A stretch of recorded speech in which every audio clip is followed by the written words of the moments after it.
Genesis chapter 6, verses 1 to 7.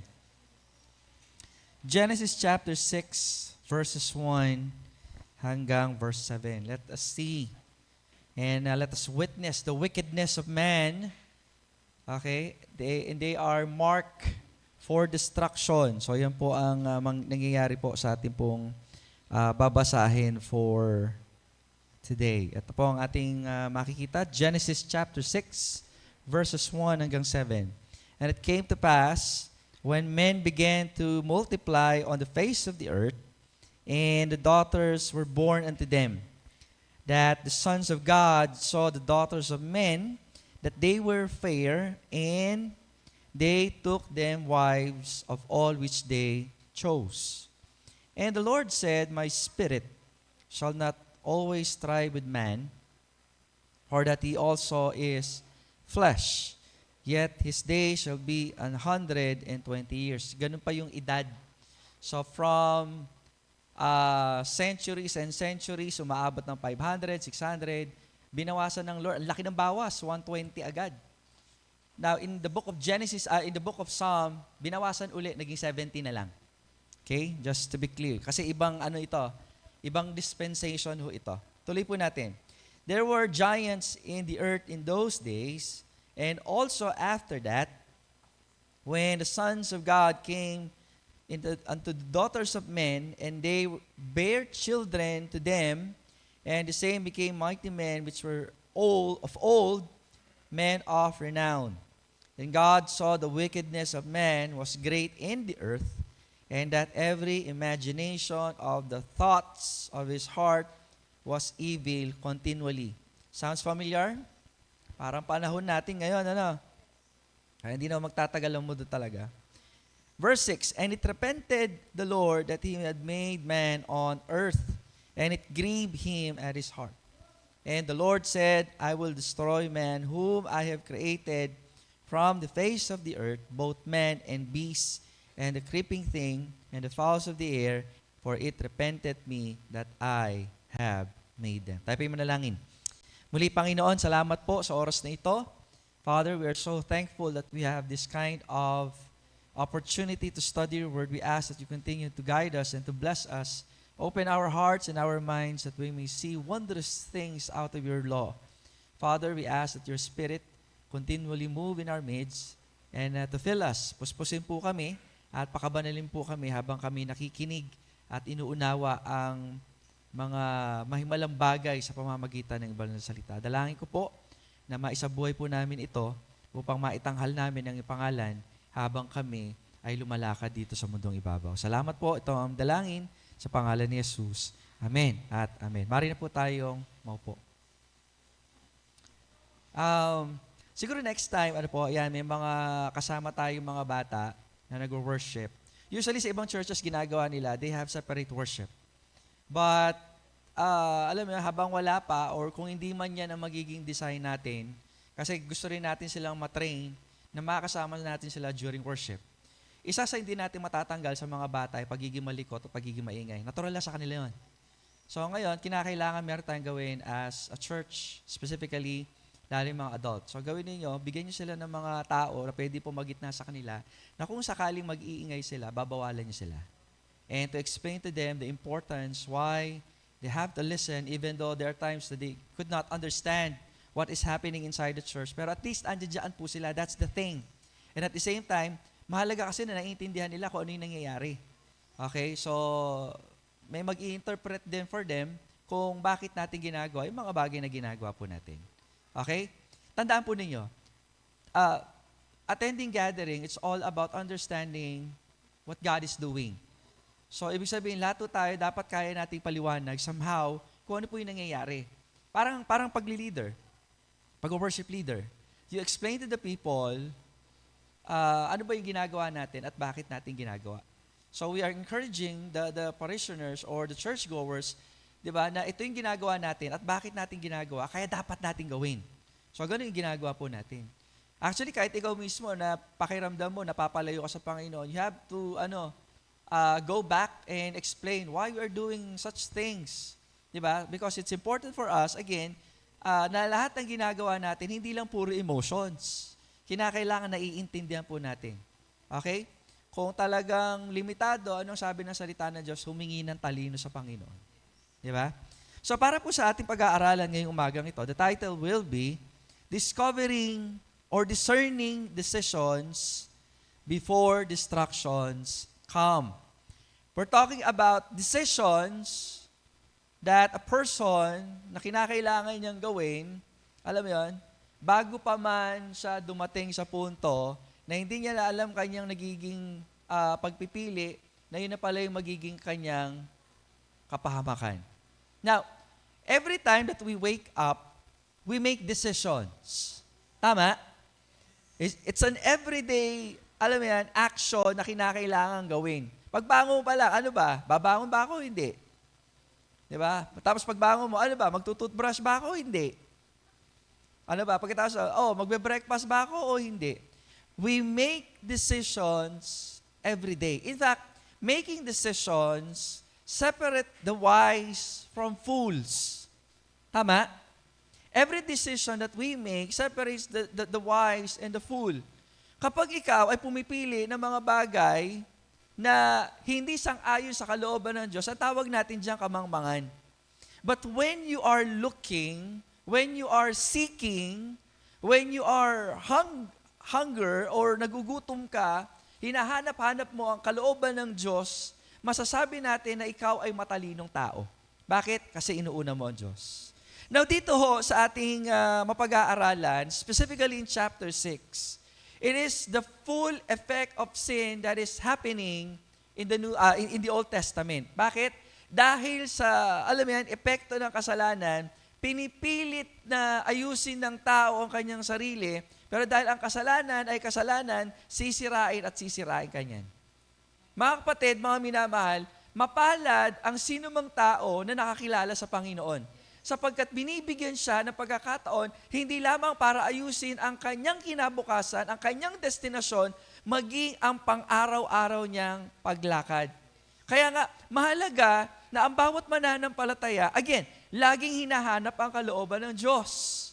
Sapagkat sa sobrang daming kamangmangan ng mundong ito, hindi nakapagtataka ang isang mananampalataya, take note, ang isang mananampalataya na nabubuhay sa kanyang sarili, na supposed to be hindi dapat niyang gawin yon, nagiging talunan sa buhay na ito. Because every day in life, we are making decision that we need to follow God or else mapapahama ka talaga. Nakikinig po ba kayo? So it is important for every believer to seek, di ba? To live, di ba? To find God's will in order for us to become what? A victorious Christian. Nagpapasalamat ako sa Panginoon. Sabi ko nga, somehow that this church, paunti-unti binubuksan yung ating mga mata patungkol sa ating paglakad. The young people now, alam mo yun, nagkakaroon na sila somehow ng discernment. If, alam ba, itong barkadang ito, pag sinamahan ko, magpapalapit sa akin to sa Diyos. O di naman kaya, you have the right, alam mo yun, discernment somehow, and we're continuously praying for it, na kapag mananampalataya ka na kapag yung mga mananampalataya mong kaibigan di na sumusunod sa kalooban ng Diyos, di ba? Alam mo na kinakailangan mo magpatuloy. And that is called wisdom. Hindi ka na kasi madaling impluwensyahan eh. May talino ka na nagmumula sa Diyos. And now you will discern, let's say for example, that you have Christian friends that somehow nararamdaman mo you being left out, o di naman kaya you're being betrayed. Alam mo na hindi alam mo yun, bilang isang mananampalataya, hindi mo kinakailangang ipasa yung galit sa kanila, kundi bagkos magpatawad at magpatuloy ka sa paglilingkod sa Panginoon.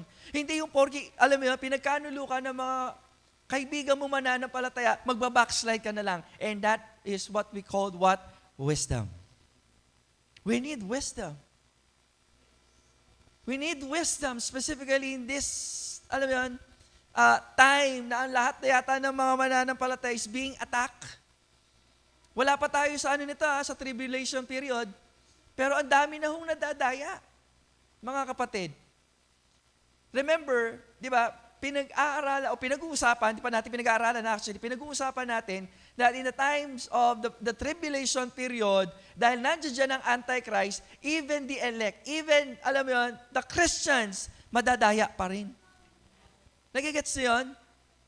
Ibig sabihin, may chance na mawala yung kaligtasan mo. Bakit? Hindi na nagdudwell yung Spirit. Bakit hindi na nagdwell yung Spirit? Kasama na ng church eh. Yung isa sa work ng Spirit, which is what? The indwelling o yung pananahan ng banal na Espiritu. Hindi ibig sabihin na wala ng banal na Espiritu sa tribulation period. Andiyan pa rin yan, kaya nga it empowers. Pero hindi na siya nagdudwell. Ang dating ng banal na Espiritu, parang Old Testament na lang. Okay? Ginagamit ka ng Panginoon according sa kalooban ng Panginoon. Not because you will that. No, hindi po yon. Kumbaga, andiyan ang banal na Espiritu that, alam mo, when God wants to use you, He empowers you through the Holy Spirit. Now, if you want to get close with God, is in the same way, ano ginagawa ng Diyos? He empowers you. Di ba?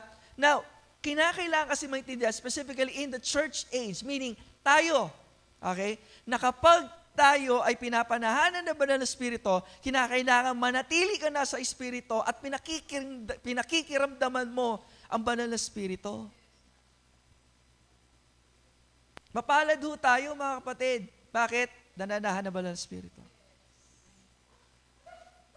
But just like the Father in the Old Testament, na kapag gumagawa tayo ng kasalanan, it grieves the Holy Spirit. Palagay nyo, anong impact ng pag-grieve ng banal na Espiritu? Kasi ganito yan. Pag kayo may kaibigan, you are close to that person as a friend. Ayaw mo siyang masaktan. Tama? Pero kapag hindi ka naaapektuhan, pag nagkakasala ka, salang ibig sabihin nun, hindi ka konektado sa banal na Espiritu. You are carnal. Yung tipong pag nagsinungaling ka, nagmura ka, huwag na sabihin nagmura, nakapagsalita ka ng hindi maganda, matay na ka sana. Matakid ka sana. The Spirit grieves. Ngayon, kapag wala lang sa inyo yun, yung hindi ka man lamang nagpasa, nakita nga sabi, yung kumaga natural lang sa iyo, delikado yan. Tandaan nyo, ang Kristiyano nagkakasala yan, pero nadidiscern niya. At humihingi siya ng tawad sa Diyos, at binabago niya yan. Yung hindi mananampalataya, nagkakasala talaga. Kasi nga, yun talaga yung bunga ng kasalanan. Naninira siya talaga. So kapag ang isang mananampalataya nagkasala, ulitin ko ha, nagkakasala pa rin. Kaso nga lang, patuloy siyang binabago ng Diyos at nagpapabago siya dapat. That's the Spirit. Kaya nga, ang nananatili, kung bakit na-preserve tayo, ang Spirit parang asin din yan eh. Di ba? Yung pagdidecay na tinatawag, yung pagkasira, di ba, napipigilan because of the Spirit. May naglilinis sa atin eh. Tama? According to 1 John 1:9. If we confess our sins, He is faithful and just, sabi doon, to forgive us and to cleanse us from all what? Unrighteousness. Sabi ko, ganun din naman pala, Pastor, parehas. Hindi po. Parehas na nagkakasala, oo. Pero yung kalalagayan, yung isang nagkakasala na hindi Kristiyano, galit ang Diyos sa kanya. Yung galit ng Diyos na nanatili.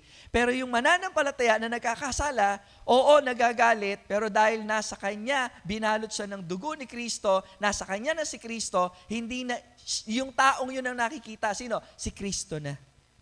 Nagagalit, pero natatanggal bigla. Bakit? Ando doon si Kristo. Nagigets niyo? Kaya nga mananampalataya, he or she needs to learn how to discern sin sa buhay po niya. Nagigets niyo po ba? Now, dito sa pagkakataong ito, tingnan natin yung impact. Okay? Tingnan natin yung lala ng kasalanan. And it came to pass when men began to multiply in the face of the earth, and the daughters were born of them, sinabi dyan. And then verse 3, my spirit shall not always strive with men. Notice kumbaga, dapat magkasama. Tama, sa Garden of Eden. Dahil nagkasala, ano nangyari? Humiwalay ang Diyos. So ngayon, ang Diyos, tinitignan niya na lang. Okay? Ngayon, pag sinabing strive kasi, nandoon yung paggabay ng Diyos, nandoon yung provision ng Diyos. Pero nagpapatuloy pa rin sila sa kasalanan, malayo na nga yung Diyos, mas lalo pa siyang lumayo. Kaya nga sabi dyan, my spirit shall not always strive with men. Nagigets mo niyo? Ang pinakasanhi lang naman talaga, ang pinaka-problema lang naman talaga, from Genesis to Revelation, kasalanan. Hindi natin pinag-uusapan dito paano ako magiging mabuting tao. No! Ang pinag-uusapan dito, na kasalanan ang pumapatay sa tao, kinakailangan maalis ito para mabuhay siya sa Diyos sa pamamagitan ni Kristo. Na ngayon, ang kasalanan na yan ay pinatawad, kinakailangan lumakad tayo ng may kabanalan. Hindi tinatanong dito kung anong gusto mo.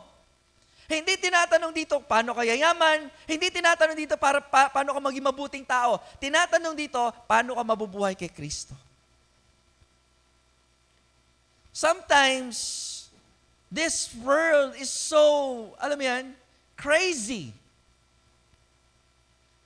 It's, alam mo yan, out of order, nasabi ko nga, hindi na nila alam kung ano yung mataas at mababa, hindi na nila alam yung pangit sa maganda, hindi na nila alam yung kasalanan sa kabanalan. Bakit? Sirang-sira na ang mundong ito nang dahil sa kasalanan.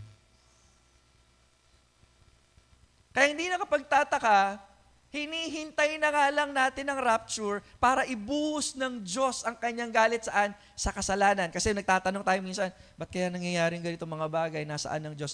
Hinay-hinay ka lang. Hinay-hinay ka lang. Hindi pa tapos ang Diyos. Bakit? Andi dito pa ang church eh. Tanggalin mo yan. Ayan na. Yung term na all hell will break loose, ayan na. Kaya nga hindi kayo dapat naiinggit sa kahit na kanino man tao, lalo na pag wala sa Panginoon yung kinainggitan ninyo eh. Hindi ko alam sa mananampalataya bakit ganun eh. Hindi dapat sila kainggitan. Walang ibang dapat mainggit, kundi si ikaw. Bakit? Nasa sa iyong Panginoon. Wala kang dapat kainggitan. Diba? Sinasabi natin lagi, kapag nakikristo na tayo kumpleto na. Tama? Tayo'y buhay, tayo'y ligtas, tayo'y citizen ng langit. Imagine mo yun. Kahit wala kang dual citizenship or any citizenship in this world, in a first world country, it doesn't matter mga kapatid. Ang mahalaga, you are a heavenly what? Citizen. Diba? Kaya dapat sinisigurado natin yan eh. Sa church na ito, kaya hindi napapansin, paulit-ulit pinipreach sa inyo na dapat tunay na nakakilala ka sa Panginoon. Kaya nga sa church na ito, pinupush natin ang evangelism. Sabi ko nga, kasi isa sa tinatarget ng pastor ninyo, which is sinasabi din ng Bible sa atin, na kinakailangan natin magtapat sapagkat sa mga nagbabahagi ng salita ng Diyos, may gantimpala, may corona. Di ba magandang aim yun? Hindi yung, sige, paano natin palalakihin itong building na ito? Dito lang yun eh. Kung naglalaki yung building nila, then so be it. Diba? Pero tayo bilang mananampalataya, our goal is how to give the highest glory to God. Paano natin mapapasaya ang Diyos? Minsan kasi, masyado na tayo nagiging makamundo, na naiinggit tayo na bakit hindi tayo sikat, so gagawa ka ngayon ng paraan. Hindi po ganon, mga kapatid. We are saved to serve God. Because in serving God, yun po yung kagalakan ng mananampalataya. Alam mo bakit hindi siya nagagalak? Kasi wala pa rin pagsusuko ng buhay. Di ba? Ano sabi ng Panginoon? If any man will come after me. Ano sabi doon? He must deny himself, he or she must deny himself, take up his cross daily. Ano sabi doon? And follow me. Minsan kasi, instead of denying self, fulfilling oneself ang nangyayari. Katotoo lang. Kaya nga nauso yung TikTok, di ba? Nauso yung Instagram. And meron pa nga ako nabasa it represents yung mga app na yan, yung app na TikTok, Facebook, the 7 deadly sins. Ewan ko kung nabasa niyo po yun. True or not, isa lamang ang sigurado, yung epekto niya, totoo. Sapagkat maraming mananampalataya today ang nawawala sa kanilang paglakad sa Panginoon kasi ini-equate nila na ang kasikatan dito sa lupa is the same sa kasikatan mo sa langit. Aanin mo ang kasikatan dito sa lupa sa langit, hindi naman kilala ang pangalan mo. Tama? Pagpunta mo ng langit, although hindi naman talaga actual ang mangyayari ito, pagpunta mo ng langit, let's say for example, alam mo yun, lalapit ka na kay San Pedro. Sabi ni San Pedro, record nga. Titignan yung record mo. Ano pangalan mo? Dennis Belmonte po. Titignan niya ngayon. Horay! Hala. Dapat siguraduhin mo, ikaw. Nagigets po ninyo? Although hindi mangyayari yun, dahil sabi ko nga, it is appointed unto man once to die, and after this is what? Judgment. Mananampalataya ka man o hindi, haharap ka ng judgment.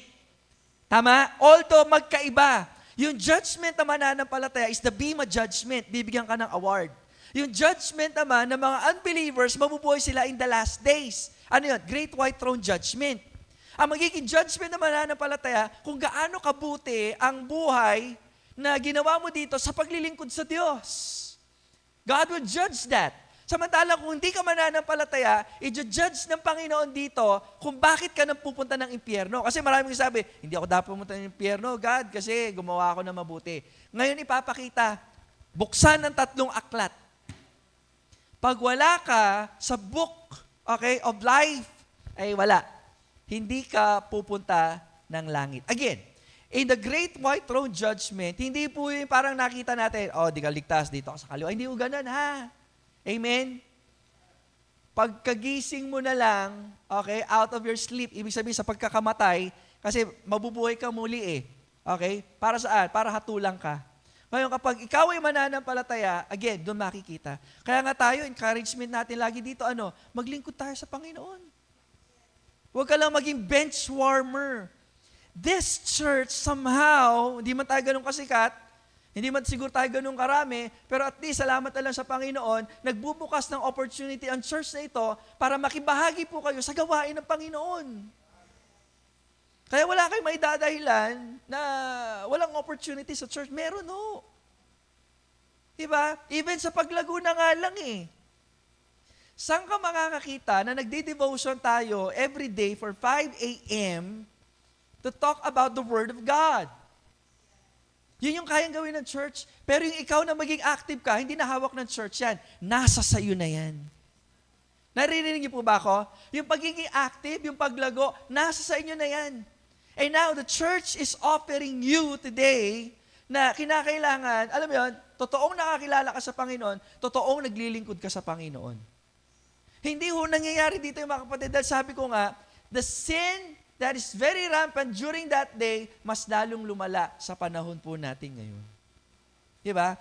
Kaya kung mababasa niyo po dyan tingnan po natin ha. Okay? Verse 5, and God saw the wickedness of man was great on the earth. Tingnan nyo ngayon. Kung titingin ang Diyos, and I know, nakatingin siya, palagay nyo, itong terminology ito sa Bible, hindi ba siya na-apply sa panahon natin ngayon? Yes and yes. Kailangan pa ba natin lumayo? Buksan nyo lang yung TV niyo, tignan nyo kung anong dumi ang nasa mga TV nyo ngayon. Puro kasinungalingan, puro kabastusan, naging normal na sa Philippine TV ang kabit-kabit. Di ba? Kaya dapat umasa tayo sa Panginoon kasi kung asa ka sa artista, wala Di ba? Narinig kay Francis Magalona. Familiar kayo, no? Yes, yung. Diba, idol na idol. Ngayon, lumilitaw yung baho kasi tao yan Kaya tayo dapat tumingin sa Diyos po lamang. Sa Diyos lamang. Kaya nga, again, tingnan po natin, 3 bagay, naisip pong iwan, di na tayo magpapakatagal. How to discern, why we need to discern these decisions. Okay, bago tayo sabihin natin magkaroon ng distraction in our life, number 1, kapag tayo nagkakaroon ng maling decisions in life, God grieves every time we make wrong decisions. Nalulungkot ang Diyos. Tingnan natin sa verse 3. Sabi sa verse 3, and the Lord said, my spirit shall not always strive with man, for that he also is flesh, yet his days shall be 120 years. Grabe yun. Okay? Tingnan natin sa verse 6. Actually, verse 6. And it repented the Lord that he had made man on earth. Ano sabi dyan? And it grieved him at his heart. Yung iba, walang impacto. Impacto sila. Walang impact. Ngayon ko lang naisipin na. Walang dating sa kanila. Tama nga naman. Impacto nga naman. Ano? Grabe, ngayon ko lang naisipin na. Bakit? Walang koneksyon sa Diyos eh. So what? Pero kapag may relasyon ka sa Diyos, itong verse na ito, ang laking impact. Grabe yun. Pero in this generation, wala lang sa kanila. Kaya nga they are marked for destruction because they cannot discern their God. Kaya nga later on, Genesis pa lang tayo eh. Okay? Ito yung time na kung saan it is the dispensation in which pagkatapos ng innocent, I think, pangalawa yata ito, it's government. Okay? The dispensation of government. Nagkaroon sila ng pagkakaisa. Pagkatapos ng Tower of Babel, alam mo yan, nagkaroon uli ng dispensation. Bakit? Every time, alam mo yan, na nakikipag-usap ang Panginoon, puro kapalpakan ng ginagawa ng tao. Nagigets po ninyo? Kaya nga, magtatapos ang every dispensation, every time of the age, because of failure of men. Now, in every dispensation, in every timeline, nag-o-offer lagi ang Diyos ng kaligtasan. Mamaya isa yan sa pag-uusapan po natin. But dito, sabi ko nga, nakikita po natin kung gaano kalungkot ang Diyos. Na dapat nakikita ito ng mananampalataya tayo sa 21st century as a church. Because if you don't know how to discern how God feels, isa lamang isipin nito, sabi ko nga lagi masyado ng karnal ang mga mananampalataya. So sad. Ito nakakalungkot pa sa mundo natin ngayon. Kapag ayaw nila ng panuntunan ng Diyos, yung term na kasalanan ito, instead na pagsisihan nila, tinitwist nila, pinapalitan nila ng pangalan. Anong tawag nila sa kabaklaan? It's a what? A choice. Anong tawag nila sa abortion? Pro-choice. Hindi ko na isa-isain. Makikita yung same terminology. Alam mo yun? Bakit binabago ngayon ang kasal? So meaning nagiging legal na ang annulment, divorce, etc. Bakit? Binabago. Para sa ganon, hindi pangit pakinggan. Okay? Para hindi ma-judge. Ganyan ang nangyayari sa mundo. Makinig kayo, mga young people. Makinig ko kayo, mga mananampalataya, mga magulang. Kapag ang kasalanan natin, okay, huwag ka na sabihin mo, natin na. Pilit mong itinatago, pilit mong binabago, pilit mong ibinabato sa iba, hindi yan trabaho ng isang mananampalataya. Hindi ganyan dapat ang ginagawa ng mananampalataya. A person who accepted the Lord Jesus Christ, when he or she sins, ano ginagawa niya? Nagre-repent po yan. Trabaho natin mag-repent and to rely on God. Amen? Repent and to rely on God. Kasi mga kapatid, nakakalungkot. Diba? I mean, sa sobrang layo na nila sa Diyos. Kasi nga, God is expecting somehow man to follow, alam mo yan, the commands of God. Ano sabi kay Adan at Eva? Huwag kayong kakain. Kumain. Ano kasunod na generation? Yun nga, sa Tower of Babel. After magkasala, you scatter. Ang mga tinamaan na magaling, magbuo tayo ng tower, sama-sama tayo. Nagigets niyo? In every generation, ganun ang tao. Kaya nga kung ikaw, hindi ka lumalakad ng tama sa Diyos, bagaman sinasabi sa iyo ng Diyos, malinaw, magsisi ka. Magsisi ka or magsisisi ka. Maliwanag? Maliwanag? Kapag may sinasabi ang Diyos sa iyo, magsisi ka. Kung hindi, magsisisi ka. Napakalinaw ho nun, mga kapatid. Imagine mo, bakit malulungkot ang Diyos? Sige nga. Sino ka ba? Hindi ka kailangan ng Diyos, pero ikaw, kailangan mo ang Diyos. The fact na nalulungkot ang Diyos, nagpapakita dito kung anong karakter meron ang Diyos. Ano yun? Mabuti siya, maawain siya, mabagin siya. Pero dahil hindi mo nararamdaman, tawag sa'yo. Bilang tao, ako na magsasabi, wala kang kwenta. Bakit? Sino ba naman tayo? Nung una pa nga lang Diba? Adan at Eva pa lang nagkasala, pwedeng, sige, patayin ko na nga lang ito, gawa lang tayong bago uli, para alam mo yan, bago na lang uli. Alam bakit pinagpatuloy ng Diyos? Dahil ba nagkamali siya? No, huwag niyong isipin yun. Kaya naman baguhin ng Diyos ang story. No, hindi ganun yun. Although, pwede yun, pero hindi yun. May gusto ipakita dito na karakter niya. Ano yun? Biyaya. The moment na nagkasala ang tao at nag-offer ng Diyos na pang-cover ng kanilang hubad na katawan, which is the lamb, represents the grace of God. It's the picture of things to come. Yun yung nangyayari even up to now. Na ang sino man nagkasala ay binalot ng lamb. Yung lamb, bago maibalot sa'yo, papatayin muna yan. Para sa gano'n, matanggal yung balat, i-cover sa iyo. Gano'n yung ginawa ni Kristo. Binigay niya ang kanyang buhay, ibinalot sa atin ang ating kabanalan. Tapos ikaw, yabang-yabang mo, late ka dumarating. Anong klase yun? Diba? 20 pesos lang offering, nagre-reklamo ka pa. Anong klase yun? Napaaga ka lang ng konti, di ba? 7:30 tayo. 7 o'clock, napaaga. Kranong ko. Anong klase yun? Nagigets niyo yun? Hindi ko sinasabi ito para magkaroon kayo ng guilt trip, para baguhin niya. No, hindi ko gagawin yun. Kasi ang pagbabago ng tao, di ba, nasa relasyon niya yan sa Diyos. Kasi kahit na anong pagbabawal ang gagawin ng kahit na sinong tao, pag hindi yan totoo sa puso at hindi ka nagsisisi, walang tunay na pagbabago. Panginoon lang makagawa niyan. Kaya hirap na hirap ang mundong ito Alam mo yun? Hirap na hirap ang mundong ito na makabangon sa gusto nilang direksyon sa pagtatagumpay, pero because of sin, the impact of that decision, of that sin, napakalawak. Lahat. From geology, di ba, nakita yung nangyayari sa earth natin ngayon? Hindi na magtatagal to. Palusaw na yung yelo sa North Pole or South Pole o kung saan naman pole yan. Yung init na global warming, nako, iba na yung ng araw. Dati mga alas 9 o alas 10, alas 11, pwede pa yung araw. Ngayon, try mo magpa-araw ng alas 10. Di ba? Alas 10. Magiging kakulay mo alam nyo na yun. Nagigets niyo?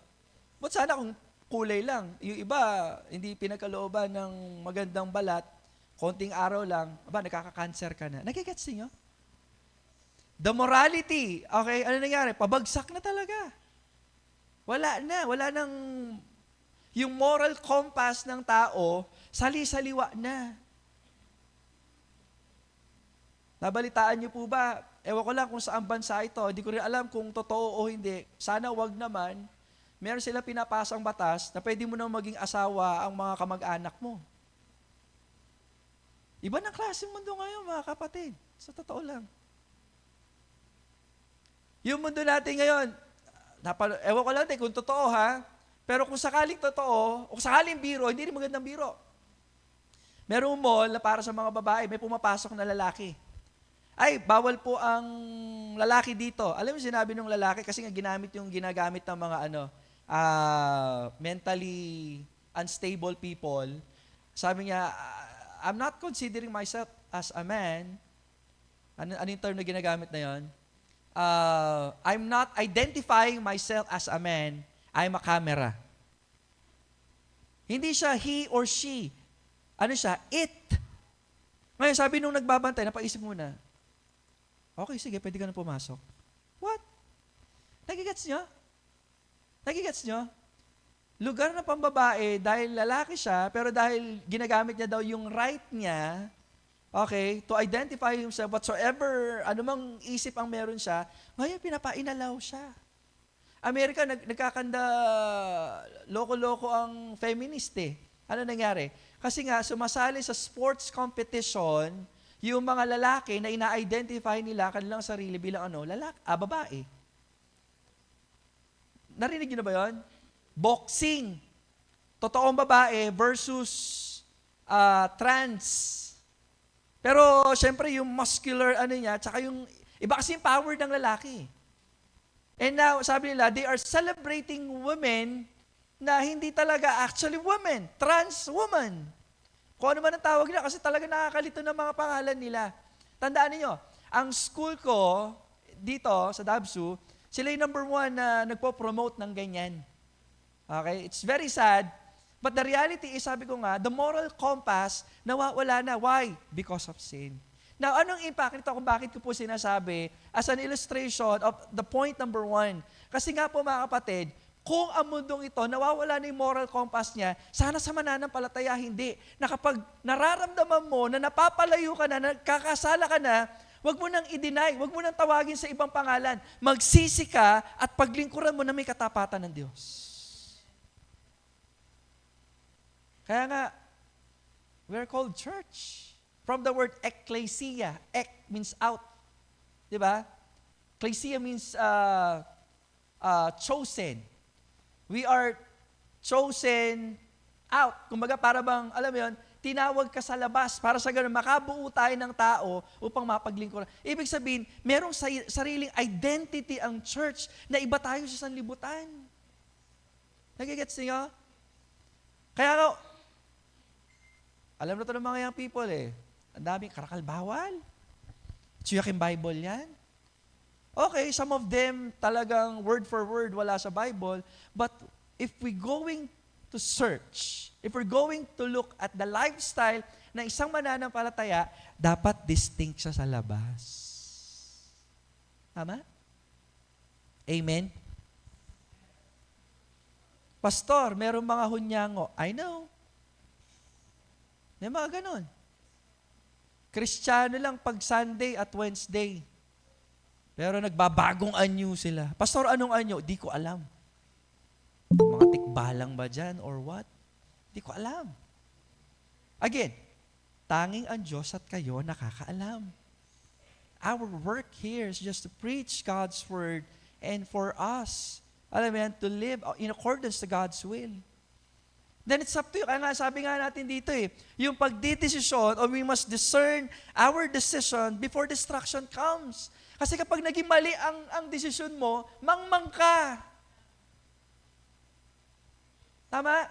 Kaya nga illustration ng Panginoon sa taong matalino, saka sa taong mangmang, yung taong matalino, itinayo niya yung bahay saan? Sa bato. Yung taong mangmang, tinayo niya yung bahay niya saan? Sa buhanginan. Bakit? Wala siyang discernment Biruin mo, tatayo mo yung bahay saan? Sa buhanginan, samantalang walang strong foundation. Ngunit yung isang tao marunong, yung pundasyon niya, nasaan? Naki Kristo. Bakit? Nasa bato. Need to be wise. Need to be wise. Kahapon, kinakausap ko yung mga young people. Tinanong ko yata si Bicoy, what makes you to decide na instead na maghanap ka muna ng trabaho, you stay and you join the young people? Siyempre, as a pastor, naghahanap ka rin minsan ng sagot na malupit. Parang sabi niya lang, may hinihintay yata siya and then he decided na to join the church. Mas inuuna kasi Or siguro, given the idea, baka hindi niya lang alam ilagay yung tamang words, I don't know. Pero kung ano man yan, sabi ko nga, the idea, the foundation dapat ng isang mananampalataya, hindi nawawala lagi ang Diyos. Iba rin naman yung ginawa ni Ate Erica, which is nagtrabaho po siya. Ibig sabihin, pangit niya ginawa. Hindi rin po. Dahil sabi ko nga, ang pundasyon lagi, huwag iiwan ang relasyon sa Diyos at ang gawain sa Diyos. I have seen that many times. May dahilan kung bakit dito kayo nilagay ng Diyos. Hindi ba alam yon? Hindi yung tipong pag nag-graduate ka na, you will look for, alam mo yun. You always remember that. Bakit kaya sa dinami-dami ng church? Nakakilala tayo, amen, salamat. Pero sa dinami-dami ng church, bakit dito? Pwede naman sa iba na lang. Alala ko tuloy si tita nun tinatanong siya ni Pastor Rick. Mukha kasing ano yun eh. But anyhow, mayaman ka, hindi ka bagay dito kasi ganyan, ganyan. Pakialamero. Anyhow. Kakairita. Okay. Sinabi to yung kakairita yun. Nagigets nyo? Ang buhay kasi ng tao, tandaan nyo ha, iba ang mindsetting ng mananampalataya. Hindi ng pera, hindi ng kasikatan. Wala dun eh. Kasi pag napunta na dyan, naku, tumakbo kayong malayo kasi hindi na yan sa Diyos. Nagigets? At first, siguro mahirap. Parang naranasan din ng church ito. Parang buhay din ni Tita, ganun din. Pero at the end of the day, kapag tapat tayo naglilingkod sa Panginoon, ang Diyos ang magbibigay ng reward eh. Naririnig niyo ako? Huwag din naman kayo maingit kay Tita kasi nga, alam mo yun, merong sariling programa ang Diyos. Ngayon, ni-rapture tayo, hindi nyo man lang maranasan kahit bagong bike. Okay lang yan. Okay lang yan. The Bible says, no eyes have seen, nor ears heard, neither have entered into the heart of man the things that God will show to them that love Him. Hindi mo alam kung ano ipapakita sa'yo ng Lord eh. Hindi mo alam kung anong klaseng reward. Although that's not exact wording and the background, pero isa lang ang idea dito mga kapatid. Kapag ang Diyos, nakikita niya ng isang mananampalataya ay nagtatapat, hindi sa liko para hindi niya gantimpalaan yung katapatan na yan. Bakit? Karakter niya ang magtapat. Karakter niya ang magpala. Ngayon kung ikaw, bumabase ka lang na gusto mo ngayong kagad, eh, hinahinay ka naman. Patience. Masyado kang, gagad. Pangit ba yung word na yun? Masyado kang nagmamadali. Hinay-hinay lang. Diyos ang magpapala. Di ba? Ang ganda sa mananampalataya, ganito. Kahit anong kalalagayan ng buhay, masaya pa rin siya kasi alam niya may Diyos siyang kinikilala. May Diyos siyang buhay na handang magpala, magprotekta, at magbigay ng pangako sa Kanya habang siya'y nandito sa lupa. Patuloy lang sa paglilingkod natin sa Panginoon. Pangalawa na kinakailangan natin makita.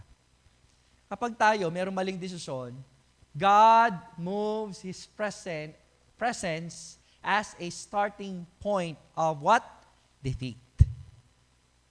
Kapag mali ang ating desisyon, kasi pinangunahan mo, naging mas magaling ka pa sa Diyos, yun na yung time ng pagkatalo mo. Bakit? Wala na yung Diyos. Para ba sinasabi mo, tabi ka dyan, Lord, ako nang bahala, kaya ko na to. Okay? Kaya nga sabi dyan sa 3, and the Lord said, my spirit shall not always strive with men. Okay, sabihin, nagdi-decide ang Diyos na lumayo. For he that is of flesh, yet his days shall be numbered 120 years. Ang sabi doon, hindi na magtatagal. In short, hindi ko na kaya ang ginagawa ninyo. In fact, nabubuhay na rin tayo doon sa church na to, doon sa Revelation, na dapat ang Lord, ini-enjoy ang relationship, pero dahil naging karnal ka na, yung Lord ngayon, wala na sa puso mo, nasa labas na. Kaya nga sa Revelation 3:20, nasa si Lord, kumakatok sa labas. Ano nangyari? Naging karnal ka eh. So sinasabi ng Lord niya, Kristiyano yun ha? Yung Revelation 3:23, sa Kristiyano yun. Na yung mananampalataya, pinaalis si Kristo sa trono. Pinaalis hindi lang sa trono, pati doon sa bahay, sa mismong puso. Kaya sinasabi ng Panginoon, alam mo yun, papasukin mo ko. Tingnan nga natin, Revelation 3:20. Okay? Ang sabi sa, behold, I stand at the door. Nasa pinto. Ano ginagawa sa pinto? Knock, kumakatok. Pwede ka bang kumatok sa loob ng bahay? Yes. Pero may tawag sa'yo. Kasi ang kumakatok lang, yun, nasa labas. Tama? Kasi gusto mong pumasok. And if any man hear my voice and will open the door, I will come into him and will sup with him and he with me. It indicates what? Relationship. Ibig sabihin kung bakit napalayo na sa Panginoon, hindi na naging konektado tong Kristiyanong ito, tong church na ito. Nag-rely na lang siya too much on himself, kaya nga wala na yung Panginoon. So anong gusto nating makita dito mga kapatid? Kapag tayo ay gumagawa ng maling desisyon, lumalayo ang Diyos at yan na ang simula ng iyong pagbagsak. Nakikinig ba kayo? Kapag tayo, mga kapatid, ay pumipili ng mga maling pagpipili, kaya we need wisdom. We need to cry for wisdom. We need to plead for wisdom. Because if our life lacks wisdom, wala na, talo ka na. Tapos na yung laban. Masasabi ng Kristiyano, pero hindi mo nararamdaman ng tagumpay. Hindi mo nakikita ang tagumpay. Talo lagi. May trabaho ka pero hindi sulit. Alam mo yun? May kulang. Marami kang kaibigan, pero dahil malayo ka sa Panginoon, wala talagang ano. Kahit sabihin mo, Kristiyano pa ang kasama mo, pag wala kang koneksyon sa Diyos, malungkot ka pa rin. Nakikinig ba kayo? Huwag niyo sasabihin sa akin, nakapalibot sa inyo, Pastor, Kristiyano lahat ng kaibigan ko. Hindi yun. Ang dapat natin tinitignan, yung relasyon natin sa Diyos. Kasi lahat ng kaibigan pwedeng maging mawala. Lahat yan pwedeng mawala, pero masaya ka pa rin. Pero yung wala ka sa Panginoon, tapos marami kang kaibigan, hindi tunay ang kasiyahan. Sa totoo lang. Kasi nga, hindi yan ang plano ng Diyos. Hindi yan ang direksyon ng isang tao na dapat niyang tinatahak. Kaya nga napunta ang Panginoon dito kasi nakita niya na yan. Genesis pa lang, nakita niya na yan. Kaya balik natin tanong, kayo po ba ay tunay nakakilala sa Panginoon? Sayang lang kasi magtuturo sana ako ng isang subject sa seminary dito kina Pastor Chris. At ang subject is soteriology. Unfortunately or sadly, walang second year. Nag-drop out lahat ng second year. So in short, bakit ko siningit? Kasi meron sana akong ipapa-project. Actually, dapat sa inyo ko rin pagagawa yun eh. Ang title ng project, This is My Story. Tapos sa baba, open and close parenthesis, How I Got Saved. Kasi kung this is my story, biography yun. Tama? Pero kung specific story lang, How I Got Saved, mahalaga makita yon. Lalagay na nito yung pangalan nila, kailan sila nakakilala kay Lord, spiritual birthday, tapos status in the past. What is our status in the past? We are sinners. But what type of sinners are you? Halimbawa, lasinggero. Tapos dun sa baba, susulat mo yun, lasinggero. Tapos dun sa baba, isusulat mo, ano yung pinapanalangin mo sa Panginoon na makapagbibigay sa kanya ng kalulatan. Siguro pinagpe-pray mo, halimbawa, gusto ko maging teacher, pero hindi lang teacher, isang faithful na teacher. Tama? Because that is your testimony. Tapos, dun sa mismong body nung project na yung storya na yon, ikukwento mo ano ka dati, paano ka nakakilala sa Panginoon, di ba? At ano yung ginagawa mo ngayon. Now, what's the idea of that project? Kapag nahirapan kayong isulat ang testimony ninyo, isang indication yan na hindi ka tunay na nakakilala sa Diyos. Sa totoo lang, bakit hindi mo alam kung ano yung binago sa iyo? Sige, tanggalin na natin yung issue na hindi mo alam kung kailan date yan. Pero imposible yun. Kapag mahalaga kasi isang bagay sa'yo, tatandaan mo yun eh. Tama? Pero kapag hindi mo alam kung ano yung binago sa'yo, pakinggan nyo ha. Maganda kung gawin natin, pero kung hindi, isipin ninyo, ano yung binago sa inyo ng Panginoon na dating ikaw, pero hindi na ikaw ngayon? Kapag hindi mo nasagot yan, ganito gawin mo. Pag uwi mo ng bahay, kausapin mo ang Lord. Pagsisihan mo ang iyong kasalanan at tanggapin mo ang regalo ng kaligtasan na pinagkakalob sa iyo ng Diyos. Pastor, hindi ko alam, nahihiya ako. Marami tayong mananampalataya. Pwede ka nilang tulungan na mag-pray. Mahalaga, sumampalataya ka sa ginawa ng Panginoon. Amen po ba yan? Maganda yung ganitong mensahe na laging pinapaalala ang kaligtasan. Para kung sakaling, wag naman sana, kasi we're talking about eternity eh. Kung sakali man na pumunta ka ng impyerno, walang ibang sisisihin kundi ikaw sapagkat ang church na ito ay paulit-ulit na ipinapaalala na dapat ikaw ay tunay na nakakilala sa Diyos. Kasi meron church na ganyan eh. Pero mga tao hindi talaga nakakilala, wala tayong magagawa. Pero at least, dumating sa punto na iglesyang ito, paulit-ulit na sinabi. Diba? Ang tunay na pagkakilala sa Diyos. Now, ngayong ikay nakakilala sa Diyos, make it a point, mga kapatid, na laging konektado tayo sa Diyos. Hindi dahil sa nawawala ang kaligtasan, hindi nawawala ang kaligtasan. Yun yung stand natin. Bago mo matanggal yung kasalanan, bago matanggal yung kaligtasan, kinakailangan munang maging sinungaling ang Diyos. Amen? Bago mo matanggal ang kaligtasan, tatanggalan mo ng karakter o ng trabaho ang Banal na Espiritu. Ano yung trabaho ng Banal na Espiritu? To dwell. Kaya hindi nawawala ang kaligtasan eh. Pero, ang isang tunay na nakakilala sa Panginoon, hindi nagpapatuloy sa pagkakasala. Mamaya sinasabi ninyo, humingi naman ako ng tao. Naging habit mo naman. Daya ho ng kaawayan, hindi ka ligtas pag ganyan.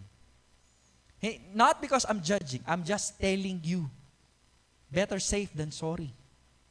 Dapat alam mo sa buhay mo. Talagang tunay na talagang binago ka ng Diyos. Di ba? Munti ko na pinaproject sa inyo or pinaproject ko yata, hindi lang natin na-pursue. Pero magandang idea yan. Kaya nga, sayang, hindi lang natuloy yung pagtuturo ko na yun. Okay? Anyhow, number 3, and last, di tayo magwawakas. Number 3, kapag tayo may maling decision sa buhay, if we have bad decision or wrong decisions in life, God takes away His blessing as a what? Warning sign. Okay? God takes away. Balik tayo sa 3. Sabi doon sa may B, yet His days shall be 120 years. Blessing kaya yung mahabang buhay? Blessing yun. Kaso nga lang, dahil sa buti sana kung kinalahati man lang eh. Sabihin natin, ang buhay nun, 500, damo na. Kaso, tigsi 600 plus yung buhay nun eh. Okay? Kahit ano na lang sana, yung kalahati ng 500, 250 na lang. Hindi pa rin eh. Gano'ng kalaking impact? Hindi ko alam paano yung panukat ng Diyos. Naging 120 na lang. Ayun o. Diba? 120 years. Kapag mali yung desisyon natin sa buhay, tinatanggal yung pagpapala or pinipigilan yung pagpapala. Andyan na eh.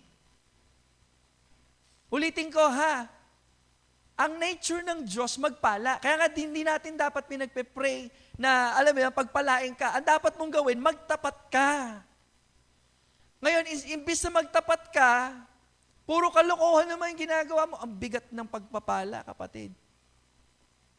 Hindi man mabigat, hindi dumarating yung pagpapala. Or worse, meron ka ng pagpapala, tinatanggal pa ng Diyos. Bakit? Binibigyan ka ng palatandaan. Anak, malayo ka na sa akin. Naintindihan niyo? By the way, hindi ibig sabihin na may dumarating sa inyong pera, lahat ng yan ay galing sa Diyos. Tanungin mo muna, kamusta na yung relasyon mo sa Diyos?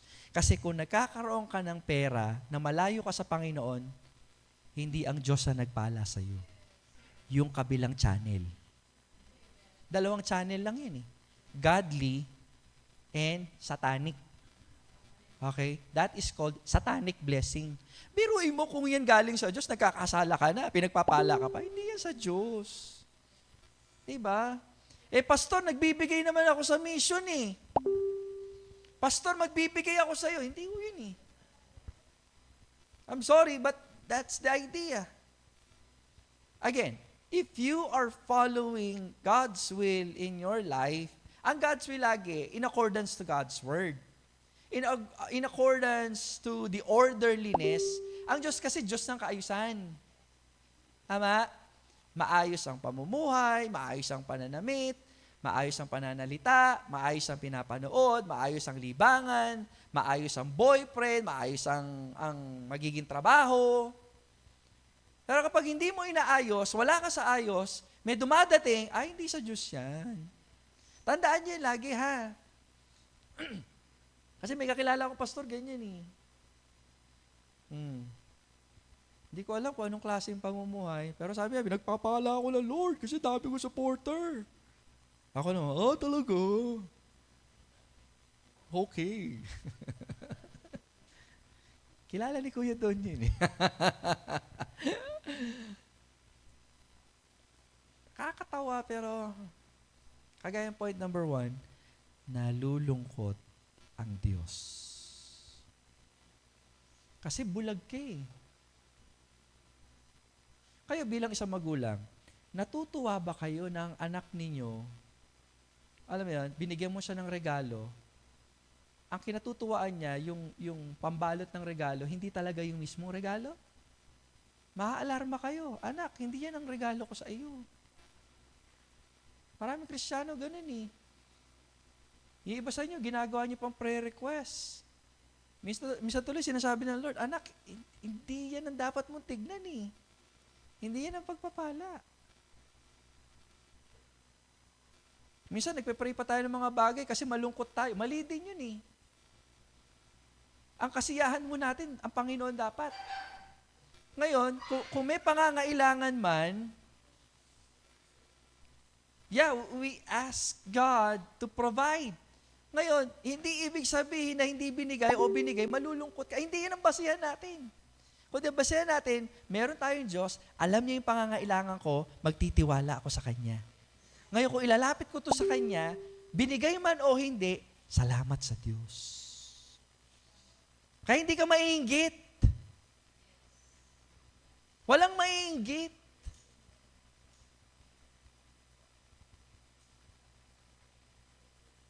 Even sa mga matapat na mananampalataya, may tinatanggal ng Diyos, huwag kang magre-reklamo sa Diyos. Kasi pastor, ayoko nang bumalik sa dating paghihirap. Ano naman ngayon? Kung yun naman talaga ang plano ng Diyos from the start. Pwede ba yun? Tingnan yung buhay ni Joseph. Okay na eh. Tapos binawi ng Diyos. Okay ulit. Tapos binawi na naman ng Diyos. Sa ngayon, nakikita, kasi tayo, pinagkukwentuhan lang natin buhay ni Joseph. Pero kung lalagay ka sa kalalagayan niya noon, without, alam mo yun, idea of what future may or may hold, may or may not hold, alam mo yun, anong ginawa ni Joseph na very remarkable? Nagtapat siya sa Diyos. Kahit si Job nga eh. Diba, ang ganda rin ng buhay ni Job, tama? Lahat tinanggal. Actually, pinaka-worst yung nangyari kay Job. Yung okay ka, tinanggal yung business, pangkabuhay mo, grabe yun. Pero salamat, may kamag-anak, may mga pamilya. Tinanggal yung kamag-anak. Okay, sige, walang kamag-anak, at least, ayos yung kalusugan. Grabe, bukol, alam mo yung ketong, boils, from top to bottom. Tapos sa dinami-dami na ititira, yung asawa mo pang di mo maintindihan. Siguro makapamanik yan. Nano Job, o tayo may pasumpahing Diyos, ano makanyan, kaya sa akin makakanyang ka. Di ba? Siguro sabi Job, o tayo na taliwan na kaya ikaw yung kingwadan eh. Di ba? Pero ano yung sinabi ni Job? Hubad akong lumabas, hubad din akong babalik, papuri sa Diyos. Kaya niyo yun? Kaya niyo yun? Minsan tayo, hindi lang na-approve yung deal, nagtampo na ka. Diba? Kapatid, it's about time for us to make a right decision. Ayusin natin yung buhay ayusin natin yung pagpipili. Kasi sa pagpipili, diyan ka kakikitaan ng taong may karunungan or kamangmangan. Mabuhay tayong may karunungan sa paningin ng Diyos. Paano yung karunungan? The fear of the Lord is the beginning of wisdom. Itong mga taong ito, hindi nila pinahalagaan yung dapat na connection, na relasyon sa Diyos. Hindi na pinalagahan yung blessing ng haba ng buhay, pwede paglingkod sa Diyos. Di tinapyas ng Diyos. Mga kapatid, ang buhay ng tao, according to Psalm, sa panahon na, that time hanggang sa panahon natin ngayon, 70 years na lang. Hindi ko alam kung kailan kukunin ang buhay eh. Si Jay, kalahati ng 70, 35 siya kinuha eh. Hindi natin alam. Pero at least kahit pa paano, sa punto ng kanyang buhay, napaglingkuran niya ang Diyos. Yung lolo ko, bago kinuha ng Lord yon, naka-tube na siya, sinulat. Sayang, hindi ko lang naitabi yung sulat. Pag-pray mo ko. Pero syempre, sinabi ko sa lolo ko, pwede da kang pangadi, pero yung maulaga, kilala mo yung Diyos. So, sinare ko ang Panginoon. Nahiya pa ako noon, kaso nga lang, wala nang time eh. So, talagang nilakasan ko na lang loob ko noon na, kung tuki na kaking prayer, nung tatakot ka, manampalataya king Ginoo, makanining prayer. Alala ko na lumuluha siya. And I believe with all my heart na nag-aabang sa langit yun. Diba? Kasi, alam mo bakit? Ang taong malapit ng kunin, ano man ang dyan, seryoso yan. Seryoso yan. At least siya, kahit pa paano, may ganung pagkakataon, up to the last minute, sinave siya ng Lord. Kaya kayo, hindi natin alam kailan ang buhay. What if nag-church ka nga, pero hindi pala totoo yung pagkakilala mo sa Panginoon? Ngayon pa lang, dapat siguraduhin mo na. Ngayon, kung tunay ka nakakilala, if you're listening to me, it's about time. Gawin nyo ng seryoso. Gawin nyo ng seryoso ang paglilingkod ninyo sa Diyos. Tayo po lahat ay tumayo. Tayo po'y manalangin. Tayo po'y manalangin. Muli, Ama, kami po'y nagpapasalamat ngayong oras na ito. Panginoon, napakabuti po ninyo. Ang mensaheng ito, Panginoon Diyos, ay nagsisilbing paalala ng aming paglakad. Sa mga desisyon na pumalpak po kami, kapatawaran ang hiningi po namin sa iyo. Hiningi ko po, Panginoon Diyos, na kung sino man sa aming kalagitnaan na hindi pa talaga tunay nakakilala sa iyo, Lord, manampalataya sila sa inyo. Kausapin po, nawa nila kayo, Panginoon Diyos. Upang sa ganon, Lord, anumang oras kayo dumating ay makakasiguro sila na makakasama po namin kayo habang buhay. Panginoon, dalahin ko rin po sa mga mananampalataya na nakakilala sa inyo na kung meron mang di magandang paglakad, ay mula sa araw na ito, ayusin po nila ang paglilingkod po nila sa inyo. Lord, magiging kaming mangmang at ang aming direksyon ay magiging talunan kung hindi tunay ang aming pagkakakilala sa inyo. Father, we ask that you continue to guide us. Father, bless us as we walk in this life. Help us, Lord, to give you the highest glory. Tulungan niyo po kami na maibigay po namin sa iyo ang pinakamataas na papuri at pasasalamat na nagmumula sa iyo. Hiningi ko po, Panginoon, na minsan pa ang iyong banal na Espiritu malayong kumilos at siya pumuspos sa puso ng bawat isa. Ito po ang aming dalangin at samo sa pangalan ni Jesus. Amen.